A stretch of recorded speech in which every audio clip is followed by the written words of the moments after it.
Mainstream movie fans are gonna laugh at this film. Eli Roth fans are just gonna be sad. What's up, everybody? Back today to talk about the second Eli Roth movie coming out this month, and unfortunately it blows. Well, pretty much blows. There are some parts that were decent, but Knock Knock, written, directed by Eli Roth, the film he was working on after Green Inferno. Green Inferno took so long to come out. Came out basically the same month as his newest film, Knock Knock, and Knock Knock is like a drop off a cliff compared to Green Inferno and the rest of his films. Just his worst film by far, at least in my opinion. I've liked all of Eli Roth's films when I've left the theater.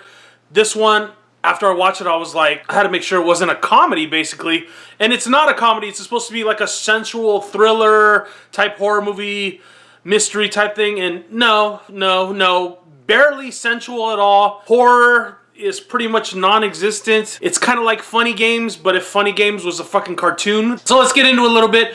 Keanu Reeves is this rich architect. He has this beautiful wife who also appeared in Green Inferno. He has 2 kids. The wife and the kids leave for the weekend. He's home alone, and basically these 2 hot chicks, one is the main lead from Green Inferno, show up at his front door, and it's pouring rain, and basically he lets them in to kind of help them, and from there they try to seduce him and all this stuff, and everything just goes to pot. I don't want to ruin it for you, but you know, they do seduce him, and from there it just gets progressively stupid. Up into the part where they seduce him, I was like, alright, I can dig this, this is cool.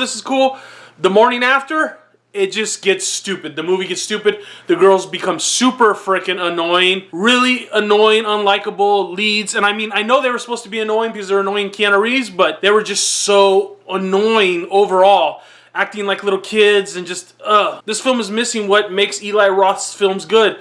It tries to be a little too serious, where all his other films are kind of a little bit tongue-in-cheek, and then, I don't know, the sensual part does not fit in. Keanu Reeves doesn't really pull it off well, and after the first half of the movie, they don't even try to go back to that point at all. It's just like him acting stupid, and I'm not one to complain about Keanu Reeves' acting usually in films, but in this one, you can see how bad of an actor he is, really. I was like, could they have done another take on a couple of those scenes? The funniest part of this movie is when he's getting slapped, he's like, and like it's like some guy out of high school acting or something, just really bad. And then towards the end of the film, it just gets worse and worse, and there is not too many saving graces of this film. Like I said, the first part is kind of interesting, but it just descends into goofiness, stupidness. There's no real character development. What's the motivation of these girls? God knows. It's vaguely touched on, I would say, at the least. Keanu's bad acting. I was wondering where the neighbors could possibly be, even though, you know, they live in these big houses and they're kind of separated from each other. You know, when you're digging holes in the people's backyards and stuff, someone might notice screaming out loud, gunfire. I don't know. Someone might have noticed that stuff, right?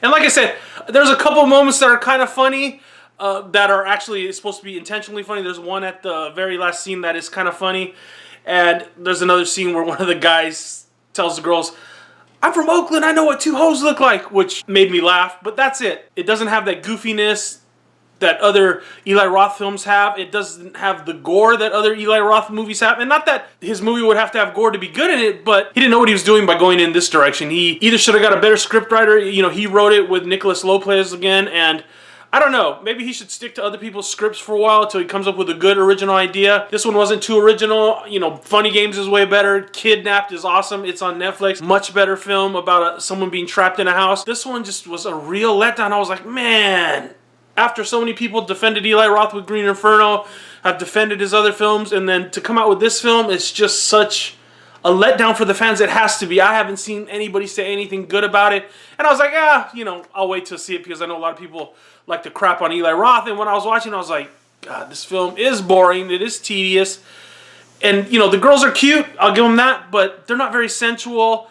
There's no real, like, chemistry between the actor and the actresses. It's just stupid. I mean, that's the best way to describe this movie, is fairly stupid. I would give it a 2 out of 5 because I consider it a train wreck. If you're a fan of Eli Roth, you're going to want to see it. That's part of the 2 out of 5. You're going to see what the hell was he thinking? Why put Keanu in this movie, the biggest star you probably ever worked with, and then you have him in this crap, shitty movie where his acting is on poor display. He's already not considered a great actor, and, you know, like I said, when he's getting slappy, stop it! It's just, oh God, bad acting by him, the girls, and just pretty much everybody involved. The only thing that was cool was the house. I liked the way the house looked, but yeah, you know, and then they kind of throw this jab at the 1%ers in there, which was totally fucking stupid because, I don't know. I didn't understand the motivation really. You know, I know we're not really supposed to because they're crazy, but it just was stupid. It could have had a nice twist. It could have thrown some gore in it. It could have done a lot more. It was completely unoriginal. That's all I have to say. 2 out of 5. I can't recommend it at all unless you are an Eli Roth fan and you want to see, unfortunately, what the future could hold. It's kind of like, If you've seen Knock Knock, comment down below. I know people have not been liking it. I was another one that did not like it. Yeah, comments down below.